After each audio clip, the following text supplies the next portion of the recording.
Hindi mo na kailangang mag-spend o bumili ng templates para makagawa ng mga projects na ito, and mga ito. Dahil today, ituturo ko kung paano gumawa ng patterns gamit lang ng Canva. Hindi mo kailangan gumamit ng Canva Pro dahil pwede mo rin gamitin yung mga free resources na available sa Canva. Let's make it with me. Make it with Alec. Let's start making a seamless pattern in Canva. Hindi mo kailangan ng Canva Pro para makagawa ka ng seamless pattern dahil kailangan mo lang ay mga free elements na nahanap mo rin sa Canva.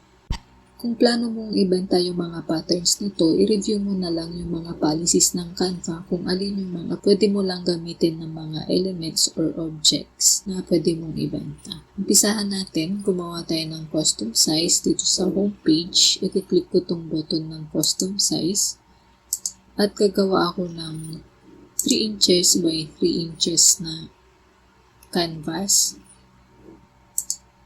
And i-click ko itong create new design at may po open na window. Nasa gitna ng window ay yung page mo, which is yung 3 inches by 3 inches. And lahat ng tools ng Canva ay nandito sa left side. Pisahan natin, palitan muna natin yung kulay ng page natin. Ang iniisip kong pattern natin ay autumn. Kaya, papalitan ko yung page color ng light yellow. I-click ko lang tong bilog na to. Ito yung background color. And doon sa may left side, meron ka ng option na pumili ng kulay. And merong mga suggestions ang Canva dito. Meron siyang mga default solid colors and meron ding default gradient colors. Pero sa project natin na to, gagamitin natin ay solid colors lang. I-click ko itong see all para makita natin yung mga default colors ng Canva. And pili lang tayo ng light yellow. Ito okay na to. Or kung may gusto kang kulay na hindi mahahanap dito sa default colors, i-click ko itong back. And pwede tayong mag-select dito. And i-glide lang natin itong bilog na to hanggang mapili natin kung anong kulay na gusto natin.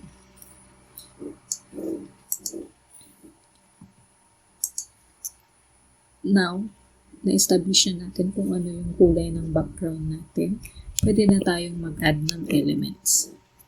Para gawin yun, i-click ko itong elements at isi-select ko itong graphics.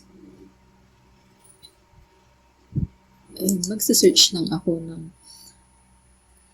elements na kung ano yung mga objects na related doon sa iniisip kong theme ng pattern. So ngayon, isip ko lang ay orange flowers na watercolor ang style. And pipili lang ako ng mga free elements. Para malaman kung ano yung mga free elements, yun yung mga elements na walang crown dito sa side. So, itong image na to, pwede natin itong gamitin. Pwede rin ito.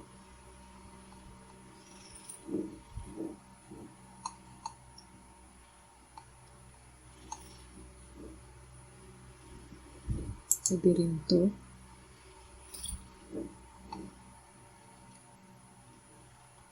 Kung gusto mo naman na cohesive yung designs ng illustrations, pwede kang kumuha sa isang artist lang. Ibig sabihin nun, isang artist lang yung gumawa ng iba't ibang elements.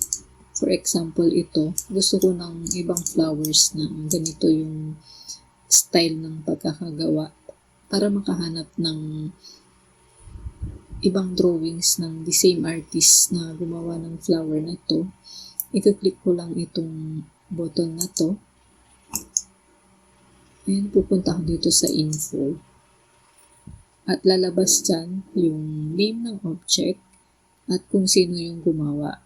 So, in this case, itong si Kin9 Kandra yung gumawa. Para makita lahat ng elements na ginawa ng artist na to, i-click ko lang itong view more. And nandito lahat ng mga drawings na ginawa niya. So, pwede na tayong kumuha dito. Pwede natin kunin to. Yung mga free elements lang. Ito din.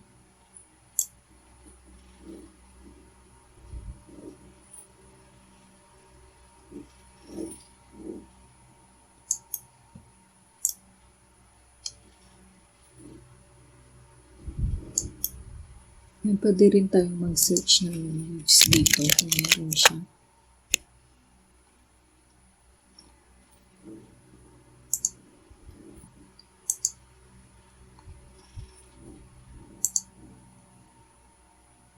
Agdagan natin ng konting green.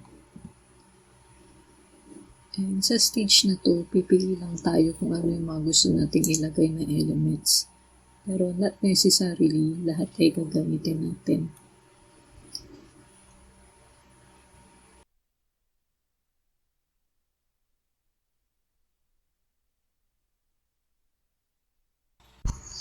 I-resize ko lang lahat ng elements para mas madaling ayusin yung design natin. Para gawin yun, i-click ko lang dito sa may labas ng page at i-click and drag ko hanggang ma-select lahat ng objects. And pwede na natin i-drag dito sa corners. At ilalagay ko lang sa gitna.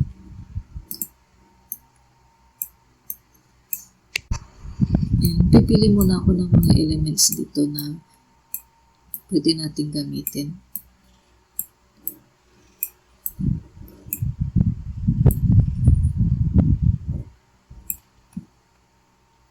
Siguro tanggalin ko na to. And ito din. So, meron akong naiwan na 3, 6, 8 na elements na gagamitin ko sa pattern. Pwede na natin umpisahan yung paggawa ng pattern. Para gawin yun, pipiliin ko tong isang element na to.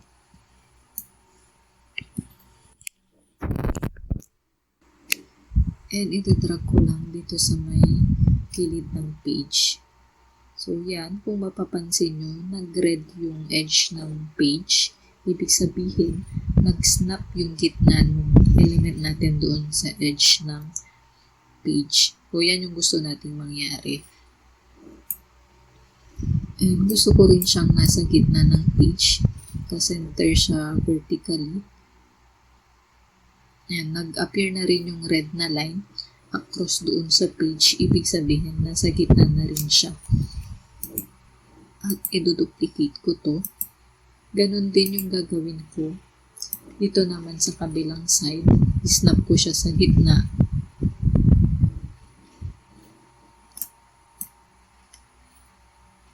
Okay. And ganon din yung gagawin natin dito sa isang object na to. Making sure lang na yung duplicate mo ay the same size lang din doon sa unang element. This time naman, igigit na ko siya dito horizontally.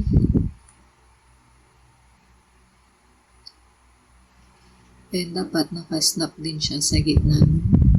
Nakasnap na din yung gitna ng element sa edge sa bottom edge ng papel. Duplicate ko yan. And i-align ko lang din siya dito naman sa ibabaw.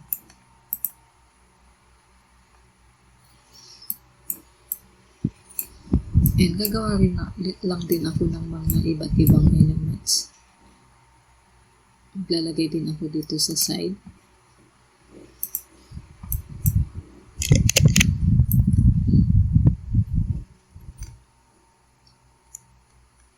Okay, pag naka-center na yan, ang gagawin mo, isi-select mo itong duplicate niya. Ayan yung original element. Dito sa i-click ko itong puti. Dito sa may position, i-click ko yan. And dapat naka-align middle sila. And gagawa din ako ng iba dito. May option ka na i-rotate yung image. Parang ganito. And pwede ka rin mag-flip. Flip vertical or flip horizontal. Ito naman yung gagawin ko dito. Paliliitin ko lang.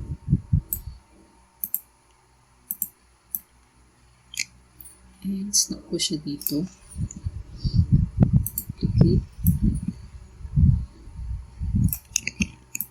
And i-align middle ko ulit.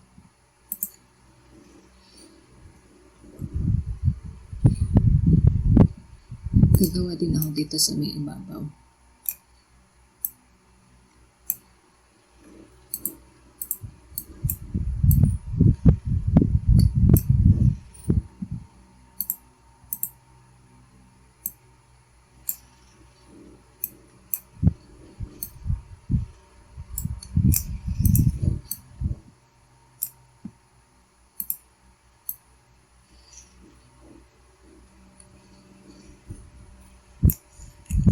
And this time, dahil nandun tayo sa top and bottom, i-align naman natin itong dalawang elements to center.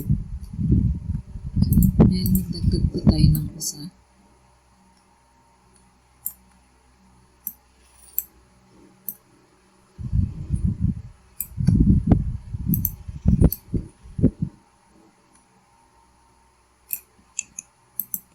Align center ulit. So, crucial itong mga positioning natin dito sa may edges ng papel kasi kung hindi naka-align ng tama yung elements, hindi na magiging seamless yung patterns natin. So, for now, okay na tayo dyan. Pwede na tayo maglagay ng mga elements sa gitna ng page. Mag-duplicate lang tayo and mag-resize. And laruin lang natin kung ano yung mga laman ng page. So, i-fast forward ko lang yung video.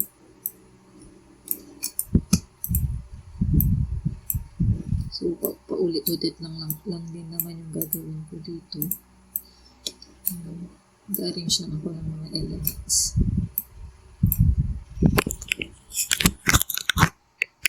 Okay na ako dito sa pattern na to. Ang susunod natin gagawin ay i-check natin kung tama ba yung pagkaka-align natin ng elements. Ita-download ko lang ito. I-click ko yung share. And default lang yung settings natin dahil naka-free lang yung Canva na access natin. So, click download and i-select lang natin yung PNG. And click download. Habang nagda-download yan, babalik ako dito sa unang window natin. Gagawa ako ng 6 inches by 6 inches naman na canvas. And click create new design ulit. At meron ulit mag-open na bagong window. So, done na siya ng downloading. I-upload natin yung ginawa nating pattern. So, i-click ko lang tong upload files, and mag-navigate ako kung saan nakasave yung file. So, ito siya.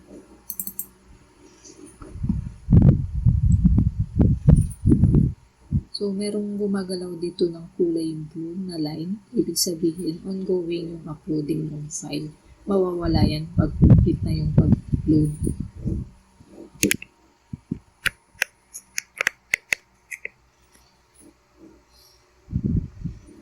Okay, para mailagay ito sa canvas, i-click lang to.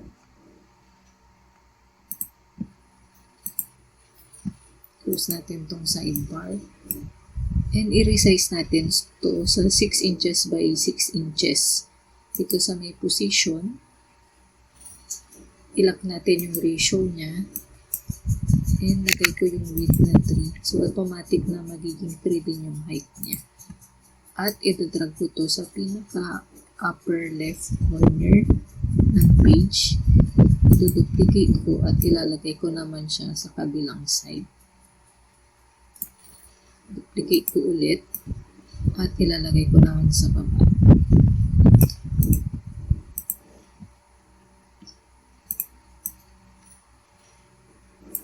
Okay, tignan natin kung nagtugtong ng tama yung mga elements natin. Okay, so ito, tama naman siya.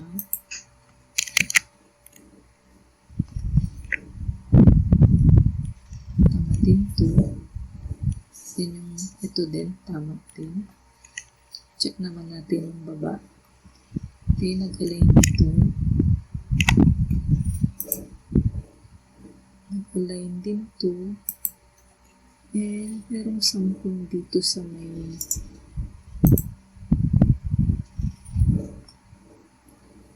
top portion.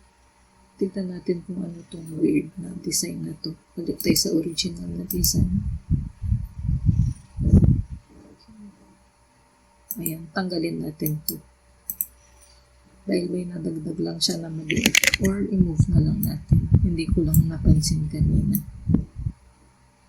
Meron pala siya dyan.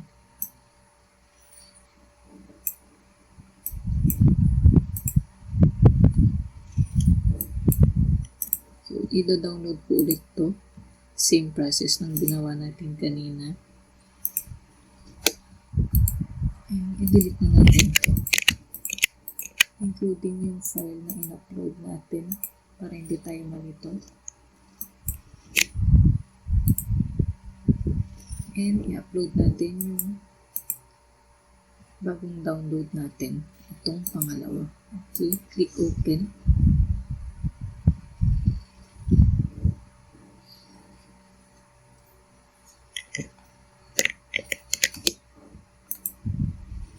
And ito na yung bagong upload natin. Click ko ulit.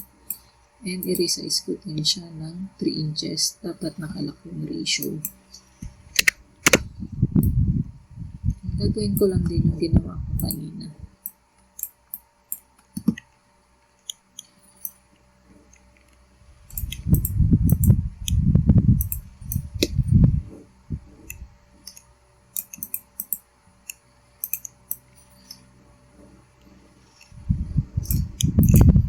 Okay, check natin.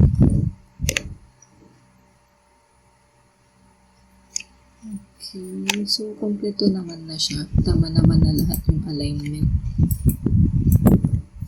And ida-download ko na to. Subukan natin kung gagana siya sa ibang software. Subukan natin sa Photoshop. Dito sa Photoshop, i-import ko lang yung pattern na ginawa natin. Isi-select ko yung twist embedded. And click place. I-check ko itong submit transform or click enter. And gagawa ako ng selection dito sa pattern na ginawa natin. Para gawin yun, i-click ko sa keyboard yung control. And pag nag-change na yung cursor dito sa may kamay na may square na broken lines, i-click ko yan. And magkakaroon na tayo ng selection. Dito sa may edit, click define pattern. And gawin natin siyang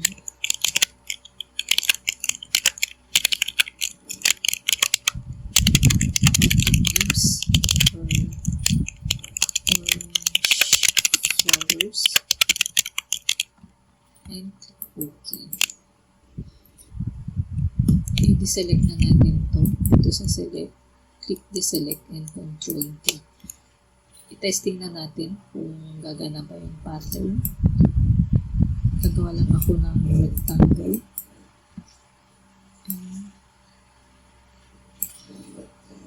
Dito sa may fill, isi-select ko itong pattern dito. And lalabas dyan yung ginawa nating pattern. And tingnan naman natin.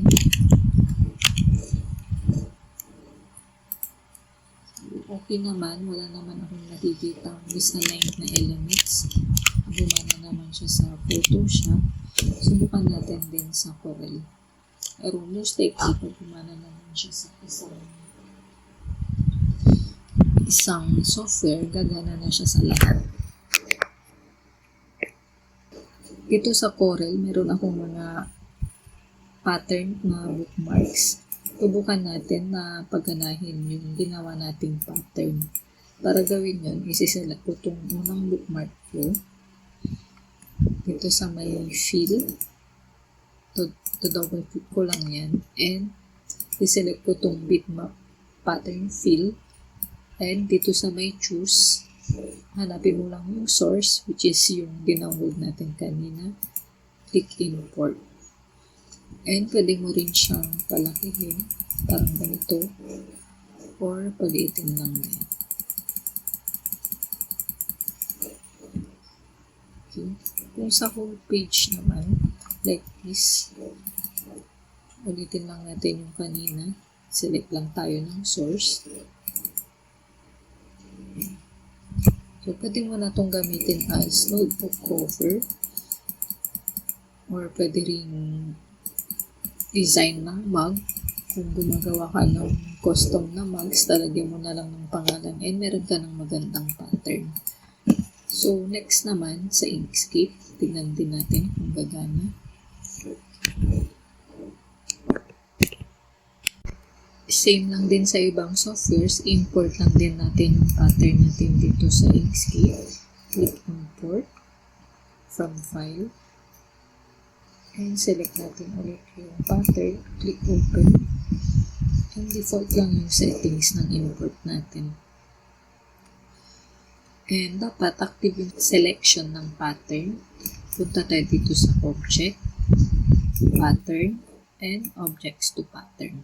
Pag gagawa ako ng rectangle, dodrawing ako niyan. Dito sa may fill, i-select natin tong pattern. And yung pinakaunang lalabas ay yung ginawa nating pattern kanina. And pwede mo rin yung scale.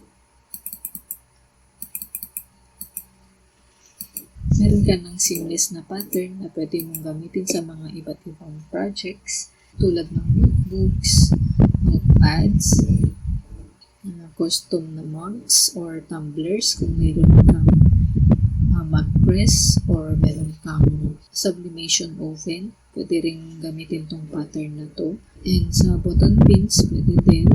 And lagyan mo na ng pangalan para ma-customize yung design. That's it. Sana may natutunan kayo sa video na to and don't forget to subscribe. Thank you for watching.